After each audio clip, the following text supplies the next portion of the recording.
Howdy guys, I'm back with another review. On this episode, I will reviewing the 1984 British series. And that one is called Thomas and Friends. Formerly known as Thomas the Tank Engine and Friends, the show was started airing in 1984. It's created by Britt Allcroft, and it's based on the railway series books by Reverend W.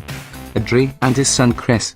It's originally aired on ITV1, Cartoon Network, Cartoon Network, Nickelodeon, Nick Jr. and Channel 5, as part of Milkshake's morning block in the United Kingdom and PBS Kids in the United States, and it's currently streaming on Netflix and Amazon Prime Video. The show involves a blue train named Thomas the Tank Engine and other trains that do their job in the island of Sodor, ruled by Sir Topham Hatt, or the Fat Controller in the United Kingdom. Speaking about the characters, number 1, Thomas the Tank Engine. He is a classic British icon, much like characters such as Wallace and Gromit, Peter Rabbit, and Paddington Bear. In fact, this character is what we call the Mickey Mouse of British children's media. What makes him unique is that much like characters, he is not only famous in the United Kingdom, but he is also famous worldwide and is also one of the most iconic cartoon characters ever created, apart from characters such as Mickey Mouse, SpongeBob SquarePants, Homer Simpson from The Simpsons, Pikachu from Pocket, Copyright Man, Super Mario, Sonic the Hedgehog, Hello Kitty, Winnie the Pooh, Popeye, Bugs Bunny, and Tom and Jerry. His personality trait as a tank engine who wants to see the world, but is always fussy and cheeky, is quite an excellent concept put together in both the Reverend WNET-TV series. His wish of getting his own branch line from his debut book, The Adventure Begins, and Season 1 had come true, but in the TV series, his other wish was to go on an adventure to go around the world in Big Adventures, although it was established in the railway series that he just wanted a branch line where he can see the world for himself. He knows when to call out on an engine if said engine's being immature or stubborn. The line to Emily in Emily's Adventure, "That's because you're a big bossy boiler," pokes fun at Hit Entertainment's portrayal of Emily when he was calling Emily out for her bad attitude towards Elizabeth. His original teal-green paintwork in The Adventure Begins looks amazing. His design is true to the original the E2 classes, despite none of the E2s wearing cyan in real life, and his live-action model for the TV show is beautifully made. He's a good friend to all engines and a popular one of the Sir Topham Hatt's railway. Sure, he may be cheeky, but he can still be a good friend, since he's always the optimistic, idealistic, and altruistic engine who has a heart of gold. He also does his best helping his friends and those he cares about. His short-lived sister show called Tugs is 10 cents, because of his cheeky, but very good-natured and hard-working personality. His iconic friendship between him and Percy is really charming. To add more fuel to the car, Thomas does show to look out for younger engines like Bill and Ben. This is particularly evident in later episodes and seasons, where he is more experienced and is often charged with helping newer engines out, so you could say he's like a big brother to the much younger engines. He lives his way of being a really useful engine, and in a good way, he wants to let the other engines know that they can do the same, so you could say that he does his job playing his part very well, while he might drive others away. Thomas is very good at luring back friends if the situation demanded. Thomas became less arrogant and self-absorbed, which is a good character development which is notable in seasons 2 and 3. Even he was shown to be less arrogant and rude compared to his incarnation from the original books. Eddie Glenn, Ben Small, Martin Sherman, John Hasler, and Joseph May all do great voices for Thomas in both the United Kingdom and United States. In addition, the narrators from the model series, Ringo Starr, George Carlin, Michael Angelis, Alec Baldwin, Michael Brandon, and Mark Morahan do amazing jobs too. He made many friends with international engines such as Ashima, Nia, Gina, Rajef, Yongbao, Bo, Sam, etc. What also makes him feel like a likable character is you could even relate to him too. Aside from his first feature film, Thomas is shown to be really brave as well, like in Hector the Horrid, when Hector found out the hard way that you should never frighten Rosie in front of Thomas. Thomas himself as well as the rest of the cast from the franchise do a good job at teaching kids, and even adults, life lessons such as social and emotional skills. In fact, Even autistic children can learn from Thomas as well as the rest of the gang. In some cases, Thomas has demonstrated a perspective of seeing some suspicious moments going on, such as the tiger hunter's hidden cage, Diesel 10's plans to take over the railway of steam engines with his fellow Diesels, and Baz and Bernie's whispering. Although he was flanderized in the Sharon Miller era, he was never flanderized during his show's decline throughout the Big World, Big Adventures era, and still kept his original persona during those seasons. In addition to this, in the Andrew Brenner era of Thomas' friends, he, alongside those who got flanderized during the Miller era, redeemed themselves. Thomas was also likable for the downfall of before he got sadly flanderized. As mentioned above, he was also likable in Thomas and the Magic Railroad. Number 2, Percy the Small Engine. He was the first engine given his own name by the Fat Controller, Sir Topham Hatt in the US dub. His naive but positive personality is what makes him a likable character. While he can be a softie at times, there are plenty of episodes showing his bravery. Examples include Percy's Promise, Percy Gets It Right, and Especially Put Upon Percy. Special shout out to Tale of the Brave when he saved James from a landslide. His friendship with Thomas is incredibly charming. He, along with Toby, started the Farquhar trio. Thomas, himself, and Toby. His green color fits him and matches his personality as well. His episodes where he and James get the lead role together make him and James a very good duo, like how Ren and Stimpy are a great duo together. They even have a few fun rivalry stories like Jack Frost. His redesign in the Meet the Steam Team series videos looks really wonderful to him. The rivets and handrails on either side of his cab entrances and across his saddle tank are just like he did in the RWS. His facial design is absolutely adorable. He, along with Thomas, have spawned plenty of memes such as Dirty Percy. He is at his absolute best in Percy's Promise, where he was practically a joke before this, and he shut up other big engines like Gordon or James. Despite being rather simple-minded, he tends to be kind, caring, and curious. Number 3, James the Red Engine. He is the most iconic engine in the franchise, hands down. He has a nice design, especially his nice red coat. Before his red livery, he had some black livery before he had a crash. That design is very nice on him as well. Like Edward and Henry, he is a jack of all trades, which means he is capable of doing several jobs. After unintentionally blowing steam on Sir Topham Hatt's top hat and bumping his coaches and being stuck in the sheds for it, James redeemed himself by successfully pulling his trucks up Gordon's Hill and didn't crash the second time, and getting praised for it by Sir Topham Hatt. He has arguably crossed the goodness zone with this act of self-redemption, the same way Squidward did in Pizza Delivery. He truly is a splendid engine, as shown as he doesn't always boast that he's won, but he proves he has won plenty of times. He has funny moments, especially in that he's very accident-prone, such as crashing into tar wagons, sliding into the snow, crashing into Edward's poster, getting teased for his mishaps, or when he gets his well-deserved karma for teases other engines. His friendship with Gordon and Henry is very iconic,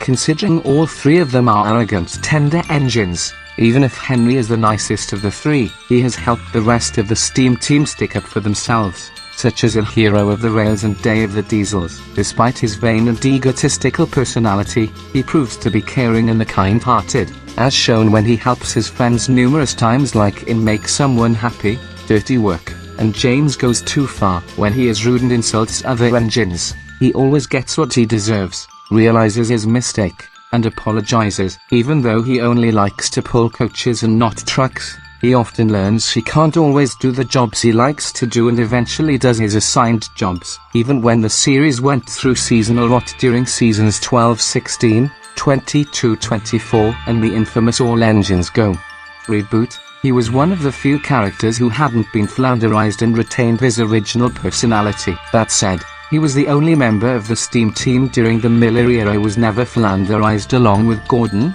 who, despite suffering flanderization as of season 8, was still tolerable, and he went back to his original personality in season 14. His catchphrases of season 20, "Here's James," when he arrives in a station, is very neat, which is a reference to Jack Torrance's famous quote in The Shining, "Here's Johnny." His red paint fits him perfectly, as he is hot-headed and egocentric. Number 4, Henry the Green Engine. First of all, he has very good designs over the years, Pretty similar to other characters of the franchise, his earlier design in the railway series during Wilbert's life is pretty nice, with the shape of a GNR Gresley A1 and 462 locomotive, which was similar to Gordon, in which he would gain problems when out on the run. After his accident with the Flying Kipper, Henry was mended into LMS Stanier Class 5 Black 5, a 460 locomotive. This version from Wilbert would become his current look on the TV series adaptations from the model to CGI era. In later books,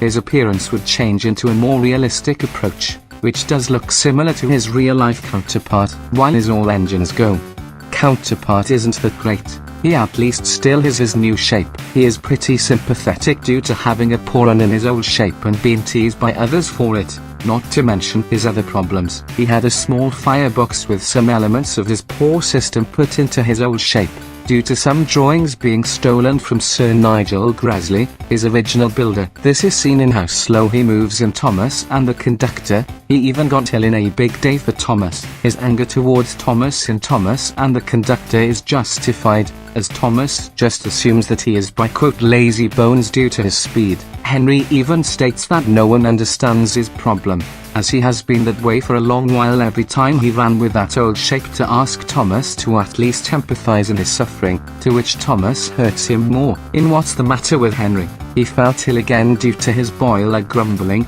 to which he is teased by Thomas and Pussy, along with some empathy from Emily, not to mention that he does stand up for himself when someone bullies him during those early seasons, for the most part anyway. Speaking of illness, he got ill so much in his earlier years on the railway, that he didn't work at all for some time. This is shown through his lack of presence in few of the early books in the railway series. He has suffered from a few accidents, such as his accident with the Flying Kipper, as stated before, and his accident of trucks later on in World's Strongest Engine. Despite having these issues, he is willing to push through and prove his worth on the railway the best he can. He never tried to give up despite his poor status of movement from his old shape, as he was still willing to work and eventually got Welsh coal that Sir Topham Hatt bought for him, so he could move well. In the book Super Rescue, he was willing to go the extra mile by helping not one, but two diesels that were broken down along with their trains, which shows how capable he is in being an engine as well as being nice. Not to mention that it was Wilbert's last book. In What's the Matter with Henry,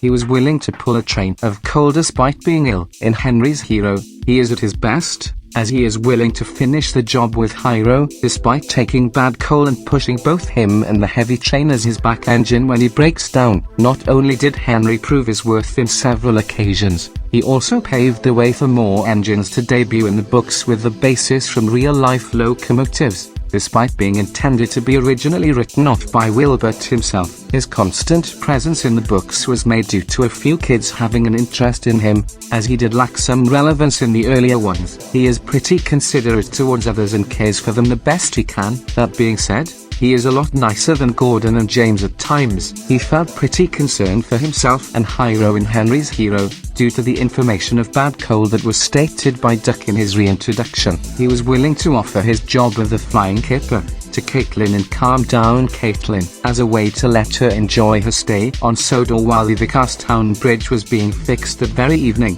to which she agrees and gains Gordon's approval with the offer. He also asks Caitlin to act calmly while pulling the train, so she wouldn't make noise to the residents of Sodor, not to mention the other engines. He tells Gordon that he is running late, to feel concerned for his punctual status. In Gordon Runs Dry, he at least tries to explain the so-called ghost train to the other engines in Henry in the Dark, much to the teasing of Gordon and James. He is pretty clever. He gave proper comeuppance to the boys that threw stones to his coaches in Whistles and Sneezes, where he intentionally sneezed coal powder onto the boys, much to the delight of his crew, passengers and coaches. While it isn't suggested to take revenge for people when they hurt you, it was still justified since people that do wrong shouldn't get away with bad actions. He was able to manipulate Gordon in taking the Flying Kipper, by stating that it would be hard for him to pull. This makes Gordon's willing and able to pull it. In the episode Henry Gets the Express, which results in him getting the Express again after his negligence, he paid both James and Gordon back by scaring them and the other engines with his glowing paint during one evening in Henry in the Dark.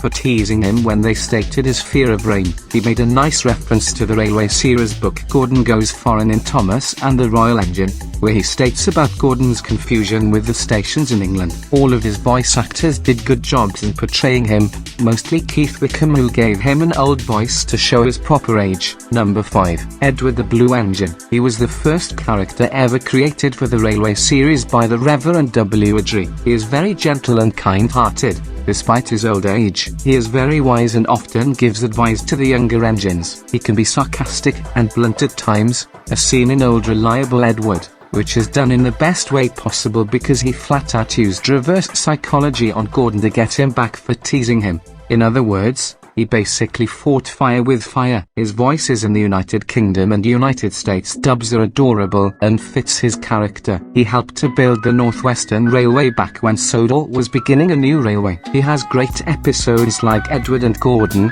Cows, Old Iron, Edward's Exploit, Old Reliable Edward, and Hunt the Truck. Despite being kind and wise, Edward is also shown a stern side where he isn't shy to call out those for foolishness. He knows how to keep Bill and Ben in order, despite his old age. Despite going through bad situations, as seen in Edward's Exploit, he always manages to make his way out. He isn't afraid to call out those who are in the wrong, and is essentially a second-in-command to Sir Topham Hatt. Number 6. Emily the Stirling Engine. She is one of the most iconic engines on the show. Emily is portrayed as a kind, helpful, mature, and supportive older sister figure, making her likable and a fan favorite. She has an excellent character design. Emily has shown herself to do many good things, such as being the voice of reason or helping other people. In What's the Matter with Henry?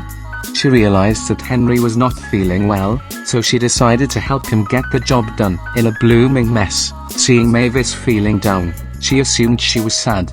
She tried to make her feel better. Let it be known that this happened during her Flanderization. In her debut episode, she saved Oliver from getting hit by Thomas. She is voiced brilliantly by Jules de Jong and Teresa Gallagher. Like Thomas, when she sees the trouble she caused, she will usually strive to fix it immediately, showing she can learn from her mistakes. She is shown to get along well with other engines like him too. Her friendship with Nia and Rebecca is shown to be interesting, considering that they're the only female engines on the steam team. Emily cares for her friends at Tidmouth Sheds and hates seeing them feeling down. Even during her Flanderization, she can still have her pleasant moments. Okay, that is enough about it. Otherwise it would be not enough time. What do I rate this show? 7 out of 10, and that concludes my Thomas and Friends review.